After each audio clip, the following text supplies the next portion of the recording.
Hello बच्चों, मैं अनिल नागर और आज मेरे साथ हैं आपके चहीते, आपके प्यारे अतुल अवस्थी सर। अतुल अवस्थी सर को आप जानते होंगे, अड्डा के रॉकस्टार फैकल्टी है, लीडिंग फैकल्टी। और आज हम उनसे कुछ खास बात करेंगे हमारे इस प्रोग्राम डेयर टू ड्रीम।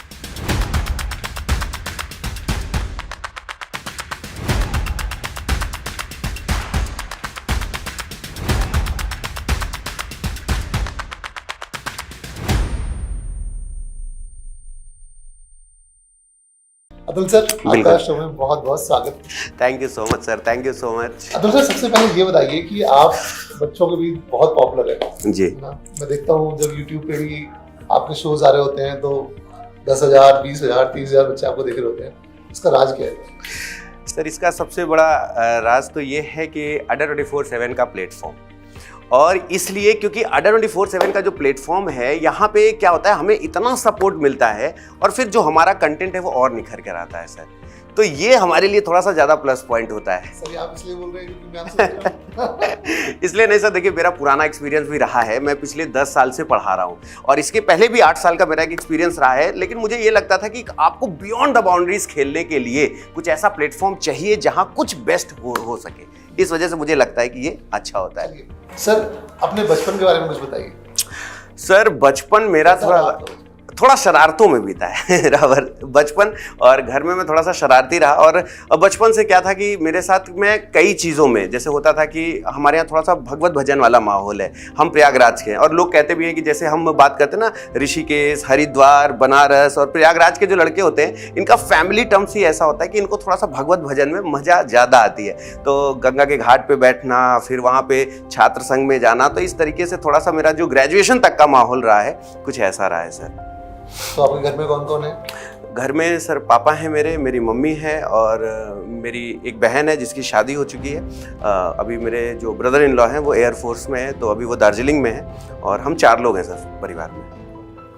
तो सर ये बताइए कि अड्डा के साथ कब आपने शुरुआत की और अभी तक की जर्नी कैसी रही? अड्डा की शुरुआत सर मेरी हुई थी 5 अक्टूबर सन 2020 में, और 5 अक्टूबर 2020 में मेरा अड्डा का पहला दिन था। और वो दिन भी जब मैं अड्डा ज्वाइन कर रहा था तो शायद ये बात मैंने हमारे जो हायरिंग मैनेजर थे अनिल भदौरिया सर, मैंने उनसे कहा था कि सर मैं 1 साल लेट हो गया। एक्चुअली तब मुझे बहुत पहले अड्डा का अप्रोच आया था कि अड्डा बेस्ट लोगों को बहुत सामने से अप्रोच करता है कि आपको अच्छा करना है, और इतना अच्छा प्लेटफॉर्म देता है कि ये और निखर जाएंगे। और उस समय मुझे लगता था कि मैं 1 साल लेट हो गया और मैं पहले आ सकता था और बेहतर कर सकता था।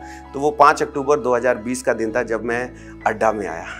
कैसा रहा आपका सफर? सर बहुत बहुत माइंड ब्लोइंग रहा। और ये इस सेक्टर में, एजुकेशन सेक्टर में मुझे सर हो गया लगभग 10 साल, और इससे पहले भी जिस कंपनी में था एक बहुत अच्छी पोस्ट पे था वो था। लेकिन मुझे एक जो कल्चर समझ में आता है, क्योंकि सर एक MNCs जो कल्चर है वो एक अलग है, लेकिन जब एजुकेशन कल्चर में और एक फैकल्टी को जिसे मेंटली फ्री होना है और वो बच्चों के सामने जब वो जाता है तो उसे लगता है कि वो सारी चीज़ें निकाल के रख दे। फिर वो चीज़ें जो यहाँ पे आपने चीज़ें, अब इसलिए नहीं कि आप मेरे से क्वेश्चन कर रहे हैं, बट इस जो एटमॉस्फेयर अड्डा में डेवलप्ड है कि एक फैकल्टी अगर ले रहा है तो उसको उसके लिए एक एक चीज़ों पे, उसकी एक एक ज़रूरतों पे ध्यान देना, वो बहुत अच्छी चीज़ है। इसकी वजह से मेरा 2 साल तो इतना बेस्ट बीता है, और मैं ये सोचता हूँ कि अब मेरा जो आने वाला समय है वो इससे भी बेहतरीन होगा। चलिए अब ये बताइए कि आप पहले से, यानी कि शुरू से ही क्या आप टीचर बनना चाहते थे, या कोई ऐसा टाइम आया लाइफ में जो आपको लगा कि यार ये अच्छा प्रोफेशन है आपका? अब सर मैं देखिए एक बात बोलूँगा, और जो मेरे व्यूअर्स शायद इस समय मुझे सुन रहे हैं वो बोलेंगे ये कौन सी बात है। सर सच बताऊँ, मतलब आज मैं अपनी दिल की बात आपसे बोल रहा हूँ। पढ़ाई में मेरा बिल्कुल मन नहीं लगता था। मेरा जो सीन था, मेरे को लगता था कि मेरा 12th क्लियर हो गया, अब ग्रेजुएशन में कोई नहीं पूछेगा कितने मार्क्स आए, क्योंकि हमेशा लोग पूछते कब तक हैं, जब तक आपका 12th नहीं हो जाता, जब तक आपका 10th नहीं हो जाता, तब तक लोग पूछते हैं कि भाई तिवारी जी के लड़के का क्या हुआ और ठाकुर साहब के लड़के का क्या हुआ।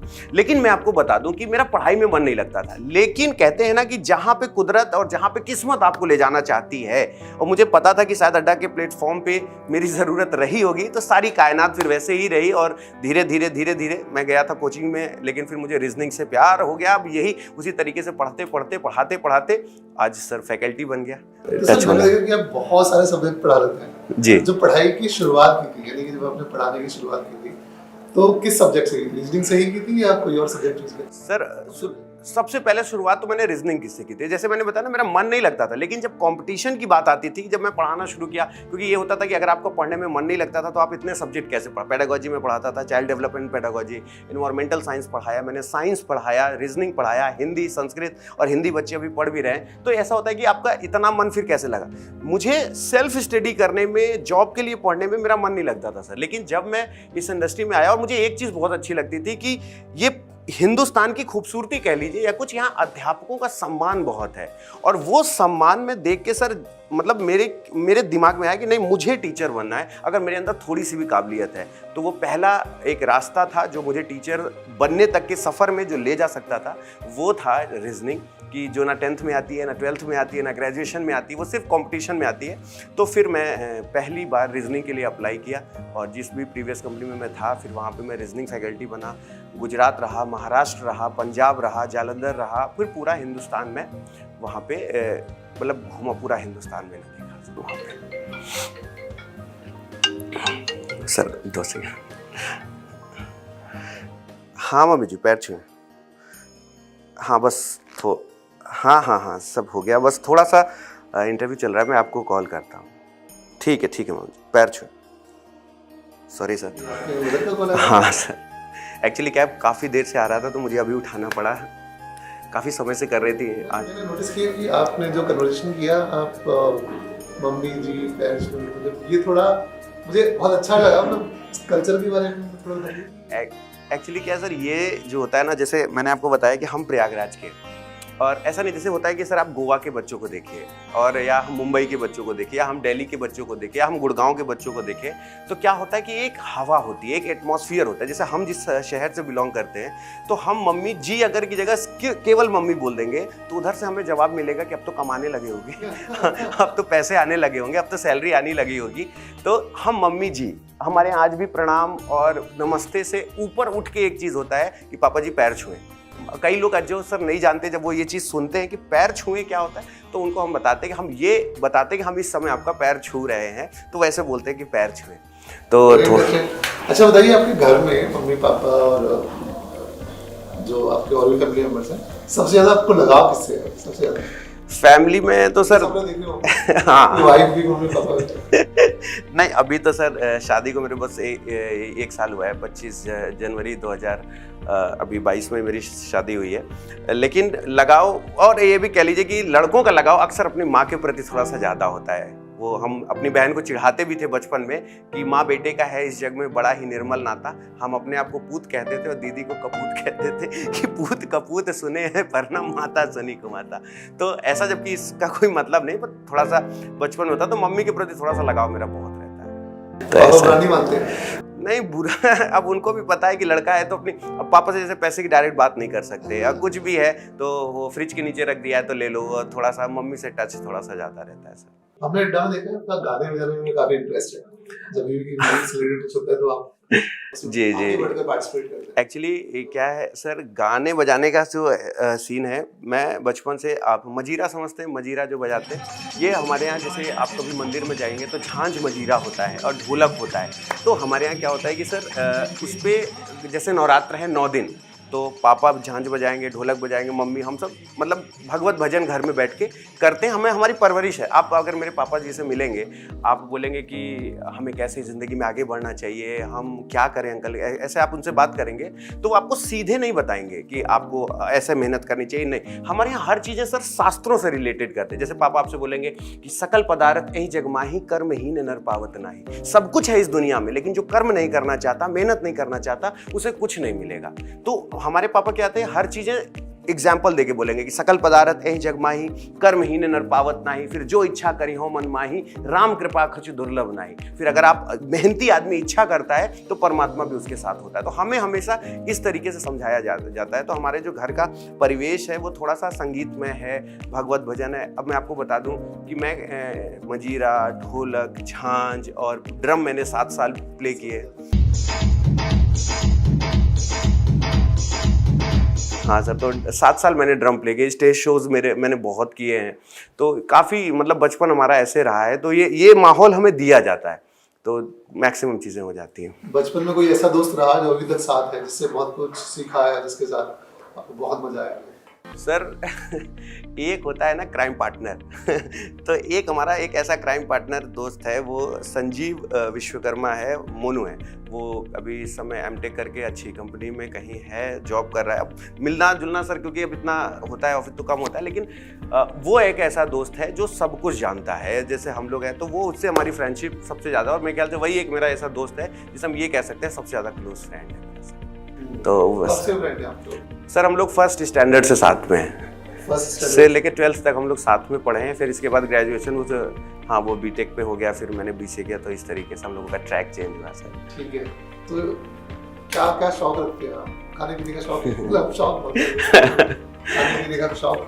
हाँ शौक में सर देखिए, शौक क्या होता है मेरे हाँ मेरे दिल का रास्ता मेरे पेट से जाता है सर तो अक्सर लोग पूछते हैं, जब मेरी शादी भी हो रही थी तो बोले कि लड़का क्या कैसे, तो मेरे पापा कहते देखो मेरे लड़के को खाने का बड़ा शौक है और इसके जो दिल का रास्ता है वो इसके पेट से होके जाता है। तो खाने पीने का भी शौक है और बस नहीं सिर्फ खाने का पीने का शौक नहीं। प्रयागराज तो बहुत बड़ी एक ऐसी जगह है, धार्मिक जगह भी है और बहुत विविधता वाली जगह भी है, बहुत सारी चीजें पाई जाती हैं। तो वहाँ पर क्या कोई ऐसी जगह है जहाँ आप जाना पसंद करते हैं या कोई ऐसी डिश जो आप खाना पसंद करते हैं? सर जो प्रयागराज है ना वो तीर्थों के राजा है। हरिद्वार, ऋषिकेश सब हैं सारे तीर्थ स्थल है, लेकिन उनका जो राजा है उन्हें प्रयागराज कहते हैं। और प्रयागराज की एक सबसे बड़ी खासियत है कि मेरे ख्याल से वहाँ का 90% जो लड़का होगा उसे सबसे अच्छी डिश लगती है दाल जीरे से छौंकी हुई, चावल, देसी घी की रोटी और आलू की भुजिया। ये एक बेस्ट डिश है जिसे कोई नहीं नकार सकता, उसे वो इतनी खुशी से खाएगा। और ये हमारी मतलब इससे बेस्ट डिश कुछ हो ही नहीं सकती। जो मतलब ये कहते हैं कि जब हमारे प्रयागराज में कभी आप सब भी आइए तो ये सबसे बेस्ट डिश होती है। आपने लौंग लता खाया? हाँ सर लौंग लता हाँ 120 किलोमीटर का फर्क है सर। बस आपने एक लौंग लता बोल के पूरा बनारस पूरा प्रयागराज एलोबरेट कर दिया, समझ गया मैं। पर्सनली मैं तो विंडी के बाहर लौंग लता ऑलमोस्ट रोज का मेरा काम था लौंग लता खाना। हाँ लौंग लता है। और ये डिश सर मेरे ख्याल से जो व्यूवर्स देख भी रहे होंगे उनमें मैक्सिमम लोग शायद नहीं जानते होंगे कि लौंग लता क्या होता है। वो ऐसे फोल्ड होके उस पर लौंग खोस दी जाती है, तो मैक्सिमम लोग तो वो हाँ। तो जब आप स्कूल में थे या कॉलेज में थे तो क्या बहुत पढ़ाकू थे या बैक बेंचर थे? मतलब सबसे पहली बेंच पे आगे बैठते थे? नहीं एक सर होता है बैक बेंचर्स, एक होता है प्योर बैक बेंचर्स जो कभी आगे नहीं आए। एक बैक बेंचर्स होता है जो कभी कभी आगे आ जाता है कि चलो तुम पीछे कहाँ बैठो, चलो आगे आ जाओ। मैं प्योर बैक बेंचर्स हूँ। और एक मैं आपको बात बताऊँ कि जब मैं ऑफलाइन पढ़ाता था और लगभग 1500-2000 बच्चा होता था, तो मुझे लोग सोचते थे हम फ्रंट रो में बैठेंगे और मैं सबसे ज़्यादा पढ़ाते पढ़ाते पीछे जाता था। और मेरे लिए बैक बेंचर जो क्लास में जो सबसे ऐसा लड़का है कि हाँ मैंने एडमिशन ले लिया, 10 दिन जाना है फिर नहीं जाना है, मेरा वही टारगेट रहता था। क्योंकि मैं महसूस कर पाता था कि 10 दिन बाद जो इमोशन सर खत्म होते हैं, जैसे आज हम लोग YouTube पे पढ़ाते हैं, अब अड्डा के पास इतनी वर्सटैलिटी है तो बच्चा अंत तक जुड़ा रहता है। क्योंकि हम लोग का जो पेड नॉर्मल नहीं होता है, जो लोग पेड लेते हैं हमारा उन्हें पता है कि हम लोग वेरिएशन में बांटते हैं कि हम अगर अड्डा का पेड लिए तो वो नहीं छोड़ सकते। क्यों? क्योंकि हमने उसे वेरिएशन में बांटा है। तो पीछे वाले जो बच्चे होते हैं ना उस वेरिएशन को हम लोग समझते हैं, इसलिए अड्डा में मुझे और भी ज़्यादा मज़ा आता है क्योंकि यहाँ पे ये वेरिएशन मुझे एक्सेप्ट करने का मौका मिलता है। तो वो बैक बेंचर्स मैं महसूस कर सकता हूँ कि वो लोग क्या दिमाग में सोचते होंगे, क्यों सिलेक्शन नहीं होता और उनका सिलेक्शन हो जाता है तो फिर दूसरों के लिए डेफिनेटली मेरे दिमाग में चल रहा है। मैंने प्लान तो नहीं किया था आपसे पूछूंगा जी, लेकिन इलाहाबाद के लोग जो मैंने देखा है बहुत इमोशनल भी होते हैं, बहुत लड़ाकू भी होते हैं। स्पेशली जो कई बार पॉलिटिकल चीजें होती है। इलाहाबाद पॉलिटिकल मामले से काफी ज्यादा हुआ है।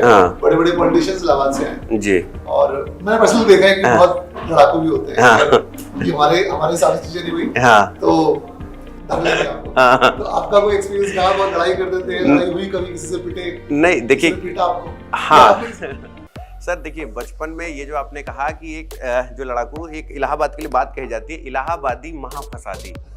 जो इलाहाबादी होता है वो महाफसादी इसलिए नहीं कहा जाता क्योंकि हम लोग ना इलाहाबाद में सर, जैसे आज जितने भी लोग हैं जो भी मुझे जानते हैं या इलाहाबाद में रेगुलर मेरे साथ जो भी रहा है उसे पता है कि इलाहाबाद वाले अगर किसी चीज़ पे हाथ लगा दी या तो उसे पूरा करके छोड़ेंगे और उस पर जब उनको, क्योंकि वो उनका जो नेचर होता है, जैसे हम लोग बोलते हैं कि मैथ्स पढ़नी है तो प्रयागराज आओ, क्योंकि इलाहाबाद में सिर्फ 2 ही तरीके के लोग रहते हैं, एक स्टूडेंट, एक एडवोकेट। हाई कोर्ट की वजह से एडवोकेट और इलाहाबाद यूनिवर्सिटी की वजह से वहाँ पे स्टूडेंट, 2 ही तरीके के लोग रहते हैं। और वहाँ पे छात्र संघ चुनाव ये है, तो बड़े से बड़े पॉलिटिशियन और बड़े से बड़ा सेलिब्रिटी कह दें, अमिताभ बच्चन जी भी प्रयागराज से रहे हैं। तो इलाहाबाद की पावन धरती से जो भी व्यक्ति निकला है और जिसको आगे बढ़ने का हमेशा एक रहा है कि नहीं मुझे जीवन में कुछ बड़ा करना है, तो उसने सर इतिहास रचा है। आप बताइए, आपने कभी किसी को पीटा या किसी से पीटा? हाँ सर, पीटा तो नहीं हूँ, लेकिन बचपन, अब तो मैं बहुत सुधर गया हूँ।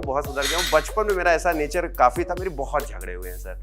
अब ये चीज़ें मैं बी फ्रैंक बता रहा हूँ, ऐसा नहीं कि सर मैं बहुत अच्छा था, मेरा कभी झगड़ा नहीं, ऐसा नहीं होता है कि समय से जाग जाना बहुत ज़रूरी होता है। तो समय से आंखें खुली और मेहनत करना शुरू किया, फिर आज आपके आशीर्वाद से इस मुकाम पर। मैंने सुना है आपको शेरो शायरी का बहुत शौक है। हाँ, हमारे फंक्शंस में अक्सर आप आ जाते हैं और बिल्कुल रोकना पड़ता है, अक्सर रुको। नहीं, वो ब्लड में ये कहाँ से आप सीखे?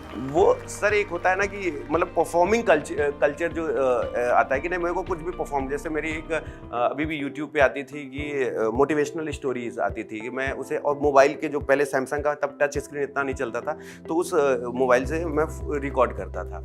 एक बड़ी प्यारी लाइन थी कि सर अगर सब कुछ पाने की दम रखो, हिम्मत है अगर तो सब कुछ पाने की दम रखो, अगर अंदर कैपेसिटी है सब कुछ पाने की दम रखो, वरना ख्वाहिशें थोड़ी कम रखो।